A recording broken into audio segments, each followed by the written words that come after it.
Alors voici donc notre colis de Noël qui est arrivé.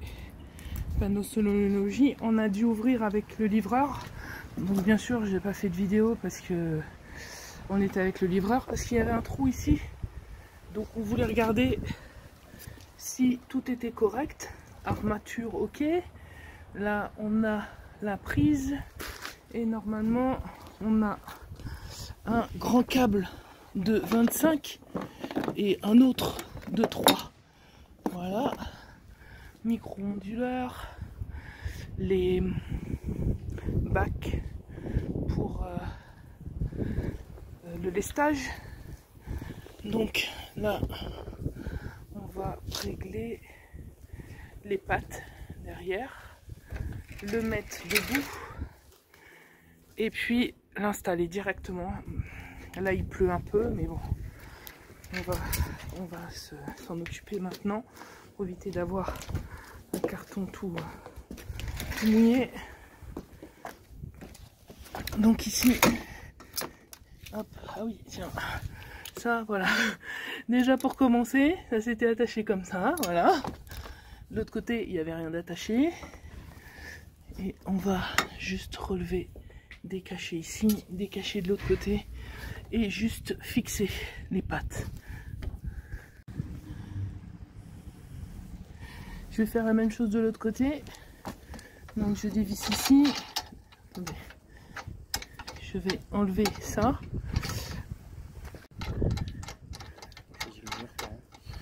Ouais. Voilà. Hop.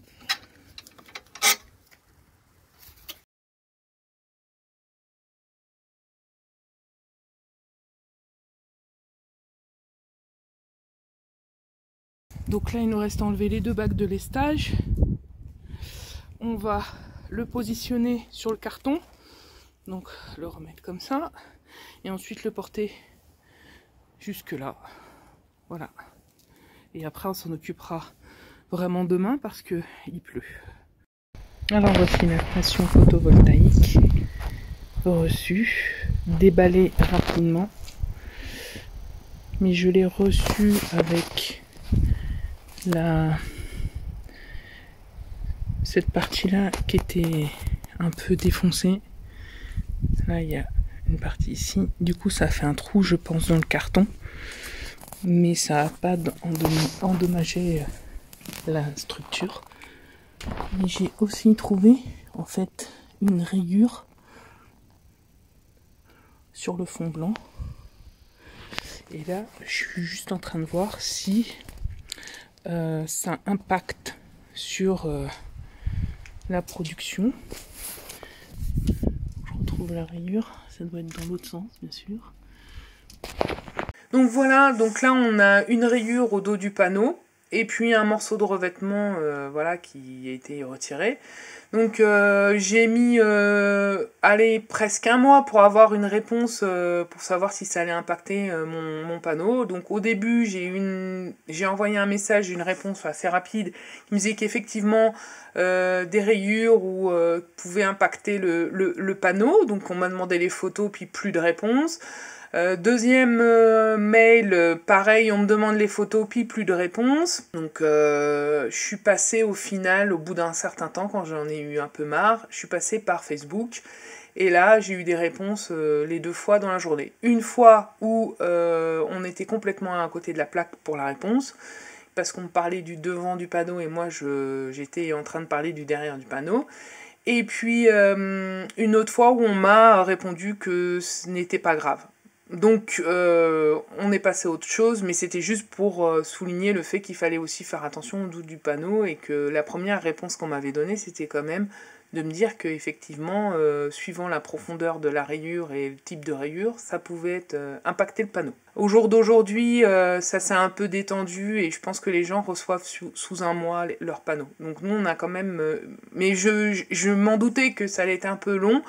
Et donc ils ont mis 2 mois pour nous envoyer le panneau. Donc une fois reçu, pof, une petite déclaration en autoconsommation et c'est parti. En branche. Et on regarde et on s'amuse avec, on connecte sa petite prise pour savoir ce qu'on a à l'instant T, parce qu'en fait on n'a pas d'évolution de la production au cours de la journée, donc il faut regarder de temps en temps, voilà, je regarde ce qui se passe quand il y a du soleil, quand il y a des nuages, à l'instant T, la production. Là, je porte votre attention sur les ondes portées. Alors ça, c'est fatal pour les panneaux.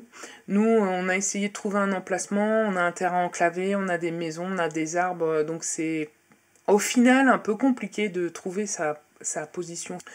Mais là, vous voyez, sur le coin du panneau, il y a, on va dire, 4 colonnes où il y a un petit peu d'ombre, et les cellules sont en série. Donc ça veut dire qu'il y a 4 colonnes non fonctionnelles ou qui ne vont pas produire des masses, sur tout le panneau. Donc vous allez travailler là avec 3/4 du panneau en fait. Donc si vous avez des ombres qui traversent le panneau, des branches, une ombre de maison qui arrive en bas du panneau et qui va faire une ombre sur tout le panneau en bas ou en haut, ben ça va vous couper toute la production. Voilà, parce que les cellules sont en série et donc ça coupe tout.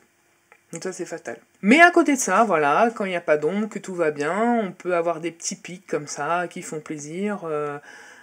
317 watts en instantané et donc mon panneau fonctionne. Donc effectivement les rayures qui sont derrière, ça n'a pas apparemment impacté sa production ou que très légèrement. Donc comme je vous ai dit, la position du panneau est importante, et moi sur la terrasse, et même la position qu'on avait décidé, la position définitive ne correspondait pas, il y avait toujours de l'ombre, ça n'allait pas. Donc on l'a mis en hauteur et on a fait des fixations maison. Voilà, une tige filetée qu'on a pliée en deux. Et puis l'armature a été fixée au chevron et on a, je crois, 5 points de fixation. En position du coup hiver, là, et on a une pente de 15% pour le toit de la serre. Donc on l'a mis en position printemps plus les 15%, voilà, on n'est pas trop mal on va dire. Et là, ce qu'on peut constater, encore une fois, sur cette photo, c'est qu'on a des ombres de branches. Comme on est en hiver, il n'y a pas de feuilles, mais ça coupe la production quand même pas mal. Hein, on n'est pas à 200 watts, là on est peut-être à 80 avec un beau soleil, parce que bah, voilà, ça coupe tout. Donc pour faire en sorte que la production soit correcte, hop, on coupe les branches qui dépassent. Voilà, donc du coup, plus besoin de lestage et plus besoin du câble de 25 mètres. Hein. Et c'est voilà, c'est reparti. En hauteur, bah, on a atteint un pic de 375, donc le max que j'ai pu constater pour le panneau jusqu'à présent. Après, je suis pas tout le temps dessus, donc comme on n'a pas de graphe de la journée en production, voilà, c'est que quand on regarde de temps en temps qu'on peut voir comment se comporte son panneau. Et là, comme le panneau est en hauteur et que de temps en temps on a du vent, et ben on le referme, donc la production est moindre parce qu'il est à plat, on a quand même toujours nos 15%. Par contre, ce que j'ai constaté, c'est qu'on va avoir une petite production plus tôt le matin et plus tard le soir. Donc même à plat, on va pas atteindre des pics extraordinaires, c'est sûr, mais ça va commencer plus tôt, ça va finir plus tard. On a du 250 watts instantané, ce qui couvre mon talon qui est assez faible. Donc pour l'instant, ça me convient ainsi. Et puis bon bah là, je vous montre un petit peu comment ça se passe. Donc on a 330 watts instantanés. Donc on lance une petite machine à laver la vaisselle, le linge, pour éviter d'injecter sur le réseau. Et donc on abaisse un petit peu sa consommation et l'import d'énergie dans la maison. Donc on voit que le talon a un petit peu baissé. Et puis voilà. Là, c'est pareil, 2 machines à laver. On me dit il fait beau, bim, je lance des machines à laver. On a, pareil, une consommation de la machine qui a un petit peu diminué. Et puis on fait un petit test aussi avec les radiateurs. Je regarde, la puissance à l'instant T est plus élevée que ce que moi je consomme de toute façon à ce moment-là. Donc je joue avec les radiateurs qui sont connectés. Et il y en a un qui est déjà lancé et puis j'en lance un autre. Et enfin j'en lance deux autres. Et donc du coup le lendemain je m'aperçois que j'étais peut-être un peu gourmande et il faut peut-être avoir 0,5 degrés de différence pour lancer son radiateur. Donc voilà, quand la chambre elle est à 14 et que je mets une consigne à 15, ça va faire tourner le radiateur à fond et donc surconsommer alors que moi je voulais juste ne pas injecter, on va dire, ou alors avoir un petit apport d'énergie mais pas de là avoir 0,77 kW à ce moment-là. Donc voilà, le salon est à 16,5 et moi j'ai mis une consigne à 16, donc ça va permettre juste de maintenir la température, donc mon radiateur il chauffe pas très très fort. Donc la prochaine fois, je mettrai des consignes beaucoup plus proches de la température de la pièce et à la rigueur monter progressivement. Mais bon, faut regarder, faut être avec son téléphone, donc on peut pas tout le temps faire ça. Là, c'est, on va dire, pour s'amuser, pour voir le comportement des choses. Et donc, voilà, mettre un radiateur, l'augmenter progressivement, ou voilà, faire une consigne assez proche de la température de la pièce. Et puis bon bah là on voit que ça fonctionne quand même pas mal avec donc 200 watts, comme je vous dis mon talon est assez faible et donc on va dire 11h jusqu'à 16h on se retrouve avec une consommation proche du zéro. Voilà, donc quand on voit ça on est content, voilà, en février. Et février à ce moment-là, le 14 février, le panneau était sur le toit de la serre. Et là, un petit bilan de ce que j'ai produit avec mon panneau depuis janvier. Donc ce sont des mois entiers à part mars qui n'est pas fini. Donc janvier, le panneau était sur la terrasse, pas produit des masses, jusqu'à on va dire mi-février sur la terrasse aussi, et ensuite sur le toit de la serre. Voilà. Et donc ce qu'il faut voir, c'est aussi ce qu'on a injecté pour connaître notre consommation réelle. Donc en janvier, j'ai produit 6,5 kWh. On va dire que j'ai tout consommé parce que ma déclaration n'avait pas encore été faite. En février, 20,3 kWh. J'ai injecté 3, donc j'ai réellement consommé 17 et donc 3,4 euros d'économiser. Et puis en mars, pour l'instant le mois n'est pas fini, 19 kWh produits, 3 kWh injectés et consommés donc du coup 16, donc 3 euros d'économiser. Pour ce qui est donc de l'injection, ça se voit sur le Linky, vous appuyez sur le plus ou le moins et vous allez jusqu'à injection et dès que vous avez fait votre déclaration, normalement, vous allez voir apparaître la rubrique. Et en février, quand j'ai regardé, j'ai vu 3. En mars, 6. Ça cumule les mois, donc il faut penser à soustraire. Et il faut regarder aussi à la fin du mois ou au début du mois suivant pour voir ce que vous avez injecté, si ça vous intéresse, bien évidemment. Voilà, je voulais aussi clarifier un petit point là, parce que en fait, le matin, quand je me réveille, souvent, j'ai remarqué qu'il y avait 0,01 kWh d'affiché. Or, il n'y a pas de production la nuit. Et la prise calcule, en fait, le cumul de la puissance du panneau et la consommation de la prise, de l'onduleur, etc. Et en fait, il n'y a pas de distinction entre utilisation d'énergie et production d'énergie. Donc il y a aussi un côté utilisation d'énergie de la part de la prise et de l'onduleur.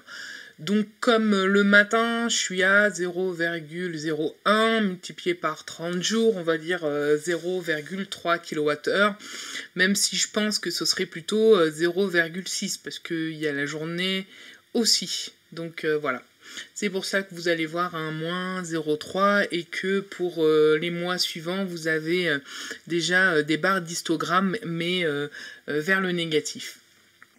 Pour ce qui est de la rentabilité, si ça continue comme ça, je vais pas le rendre. Enfin, il va pas se rentabiliser des masses. Mon panneau, je vais mettre vraiment beaucoup. Enfin, je vais mettre plus de 10 ans à le rentabiliser, mais on n'a pas encore fait une année entière. Là, mon panneau, il est à plat, mais comme je vous dis, à plat, il couvre un temps beaucoup plus large. Donc, à tester, ouvert, fermé, ce qui est le mieux, quoi. Donc le fait d'avoir un panneau, ce que je vois pour ma part, c'est on prend une conscience de notre consommation.